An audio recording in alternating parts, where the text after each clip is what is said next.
भारत माता की जय, भारत माता की जय, भारत माता की जय, इंकलाब जिंदाबाद, इंकलाब जिंदाबाद, इंकलाब जिंदाबाद, भ्रष्टाचारी भ्रष्टाचारी, भारत माता इससे हारी, भ्रष्टाचारी भ्रष्टाचारी, भारत माता इससे हारी, भ्रष्टाचारी भ्रष्टाचारी, भारत माता इससे हारी, शिकायत तुरंत करें, समस्या का अंत करें, शिकायत तुरंत करें, समस्या का अंत करें, भ्रष्टाचार बंद करो, भ्रष्टाचार बंद करो, भ्रष्टाचार बंद करो, ऐसा करो बंद करो, भ्रष्टाचार बंद करो, ऐसा कोई प्रबंध करो, भ्रष्टाचार बंद करो, ऐसा कोई प्रबंध करो, भारत माता की जय, जय हिंद, जय भारत जिंदाबाद। ये मैं हूँ नई दिल्ली जंतर मंतर पर देख सकते हैं जिस तरीके से लिखा हुआ भी है कि भ्रष्टाचार शिकायत अभियान जो है यहाँ पर आप लोग धरना प्रदर्शन कर रहे हैं। धरना प्रदर्शन नहीं हो रहा है, हिंसात्मक रूप से ये सरकारों के पक्ष में भी है और विपक्ष में भी है।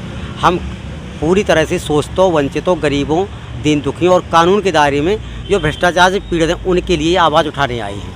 अच्छा, जो भ्रष्टाचार से पीड़ित हैं, हाँ, उनके लिए। तो आप ये जो भ्रष्टाचार से पीड़ित हैं खाली उत्तर प्रदेश में ही आवाज़ उठा रहे हैं या फिर पूरे देश में? पूरे भारत में है।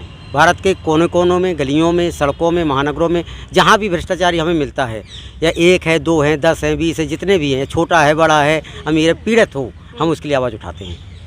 आपको लगता है कि भ्रष्टाचार जो देश में फैला हुआ है वो जड़ से ख़त्म हो जाएगा? देखिए, जड़ से ख़त्म होना तो बड़ा मुश्किल है, क्योंकि डीएनए में भ्रष्टाचार हर व्यक्ति के बस गया है और भ्रष्टाचार एक बड़ा हुआ साम्राज्य है, क्योंकि हम भ्रष्टाचार को छू नहीं सकते, देख नहीं सकते और उसको हम पकड़ नहीं सकते। लेकिन मेरा मानना है, हमारे अभियान का एक सूत्र है कि हम जिस भ्रष्टाचारी के पीछे पड़ जाएंगे उसको हम ज़रूर ख़त्म कर देंगे, क्योंकि भ्रष्टाचारी को हम पकड़ सकते हैं, छू सकते हैं, देख सकते हैं, स्पर्श कर सकते हैं और उसको हम दायरे में ला सकते हैं। कई व्यक्ति ऐसे होते हैं जिन्होंने भ्रष्टाचार के खिलाफ शिकायत भी दर्ज की होती है लेकिन उनकी जान मान को हानि होती है।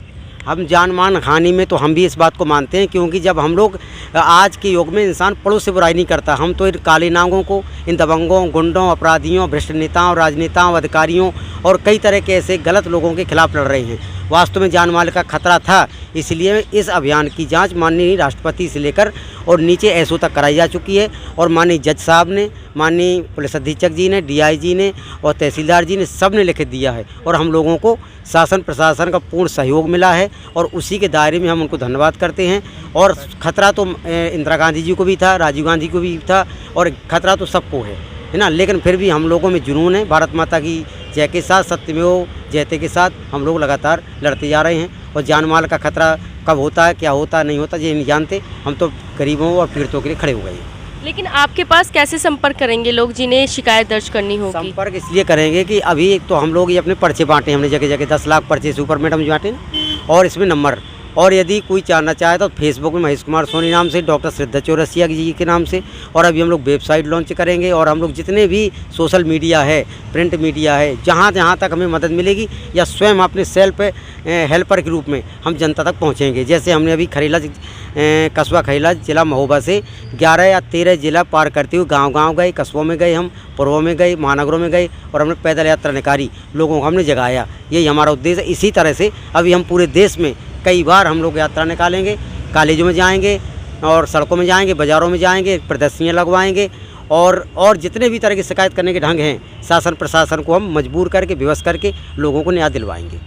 अब तक कितने लोगों को आप न्याय दिलवा चुके हैं? हमारे पास वर्तमान में जो मौजूद रिकॉर्ड है वो लिखित और मौखिक रूप से 1 लाख से ऊपर है। न्याय दिलवा चुके हैं लगातार 15 वर्ष के दौरान और 15 वर्ष के समय का काल पे। और भ्रष्टाचार में जो लिप्त है व्यक्ति, उनको कितनों को आप जेल भिजवा चुके हैं? देखिए, मैं मानता हूँ महात्मा गांधी का हम अनुयायी हैं। महात्मा गांधी कहा करते थे कि घृणा पाप से करो, पापी से नहीं।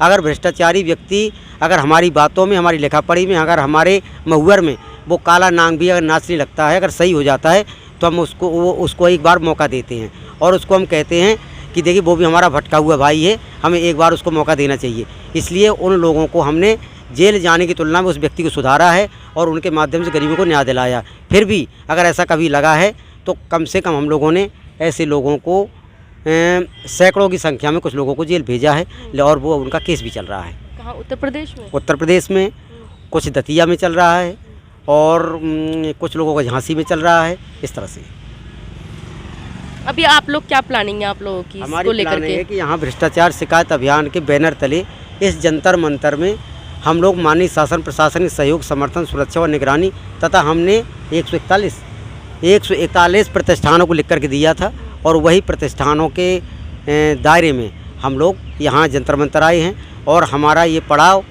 ये लोगों को और देश के सरकारों को और भ्रष्टाचार से पीड़ितों के लिए ये संदेश लेके जाएगा कि जब जब भी हम लोग भ्रष्टाचार के खिलाफ निकलेंगे तो हम लोग धरातल में काम करने निकलेंगे। कोई हमारा दिखावा नहीं है, किसी सरकार और कोई राजनीति बनाने का दबाव नहीं है, हमें इस मंत्री सांसद बनने का भी दबाव नहीं है। और यदि ज़रूरत पड़ी तो इन लोगों को हम किसी भी कीमत में दबाने से जनता के लिए, गरीबों के लिए हम न्याय दिलाने में पीछे नहीं हटेंगे। मेरा एक क्वेश्चन और है आपसे कि आपको चुनावों के टाइम पे ही क्यों धरना देना पड़ा? क्या आप टिकट लेंगे या फिर आप चुनाव लड़ेंगे? क्या है ऐसा मकसद आपका? गीता जी, आपने बहुत अच्छी बात कही है। वास्तव में ये लोगों के दिमाग में, दिल में इन्हें राजनीतिकों ने एक साजिश के तहत ये भर दिया है।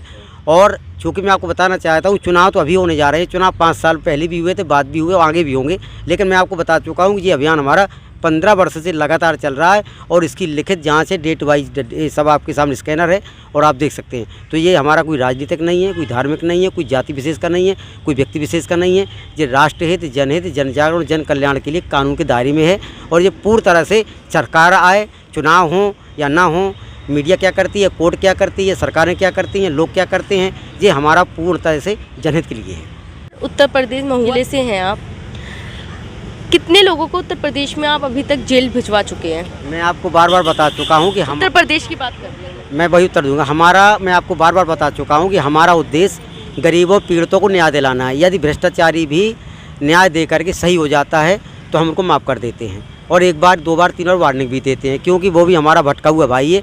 और हमारे महात्मा गांधी कहा करते थे, घृणा पाप से करो, पापी से नहीं। इसलिए हम पापी को 1 बार मौका देते हैं। लेकिन रही बात जेल भेजने की, तो ये हमने जेल भेजा हो या ना भेजा हो, लेकिन उनको जेल से भी कई गुना यातना उनके पूरे परिवार को और उनको और उनके भ्रष्टाचार को हम लोग दे चुके हैं। और वो तड़प तड़प करके या तो जिए हैं या जी रहे हैं। मतलब सामाजिक रूप से बहिष्कार करवाया आपने?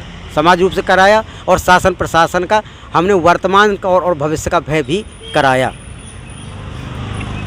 जंतर मंतर आए हैं तो किन किन को ज्ञापन सौंपेंगे? ज्ञापन तो हम लोगों को 12 लोगों को, 12 प्रतिष्ठानों को देना था। लेकिन हमारे माननीय मुकेश जी हैं, जो यहाँ चौकी इंचार्ज हैं, इन्होंने बहुत ही हमारी मदद की।